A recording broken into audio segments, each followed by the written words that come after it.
On Tuesday, President Donald Trump met with his Argentine counterpart, Javier Milei, at the White House and publicly reaffirmed his support for his re-election bid. However, President Trump also appeared to threaten the withdrawal of U.S. assistance to Argentina if the country's internal politics do not align with Washington's interests in its upcoming elections. During a meeting with President Milei, President Trump said that while the U.S. wants to see Argentina succeed, it would not waste time if a far-left government were to take power. We're going to work very much with the president. We think he's going to win. He should win. And if he does win, we're going to be very helpful. And if he doesn't win, we're not going to waste our time because you have somebody whose philosophy has no chance of making Argentina great again.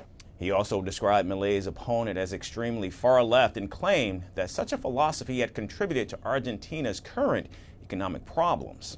If the president doesn't win, I know the person that he'd be running against, I believe, probably. We probably have the person. A person is extremely far left and a philosophy that got Argentina into this problem in the first place.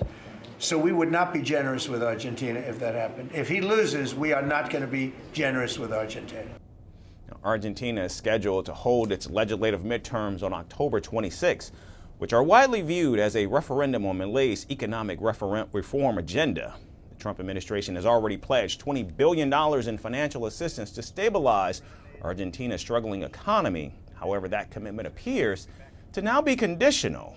President Trump also went on to publicly endorse Milei in the midterm elections. And sitting beside the Argentine leader at the White House, President Trump said he was offering his full endorsement and expressed confidence that Milei would, in fact, win. It's an honor to have you here. And I just want to tell you that your career has been an amazing one, and it's going to continue with the election. You're going to win the election. We're going to endorse you. I'm going to endorse you today.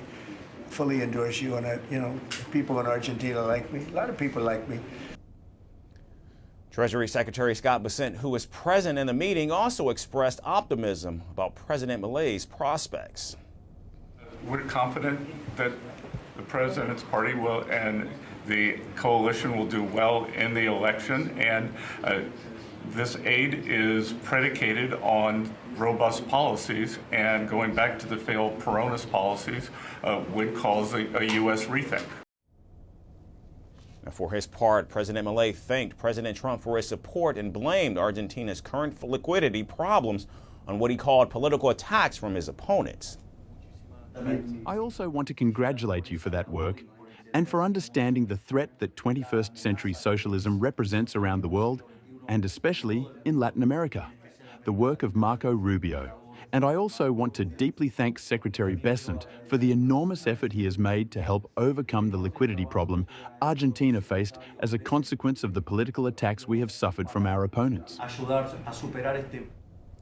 The meeting between the two leaders comes at a time when Argentina is facing serious financial instability with rising unemployment, slowing economic activity, and declining investor confidence. Now, amid these concerns, President Trump's remarks have drawn strong reactions in Argentina.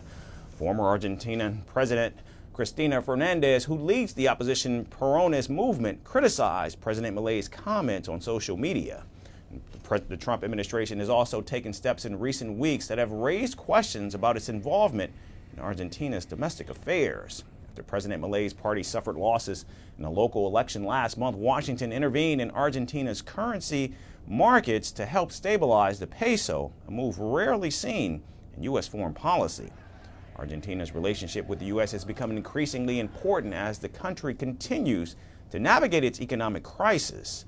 And it remains to be seen how his endorsement and the implied threat to withdraw aid will influence the outcome of Argentina's polls and shape the future of relations between both countries.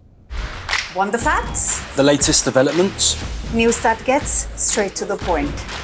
Well, we've got all three just for you. This is Firstpost Live, a brand new show, your window into what really matters. Don't miss it.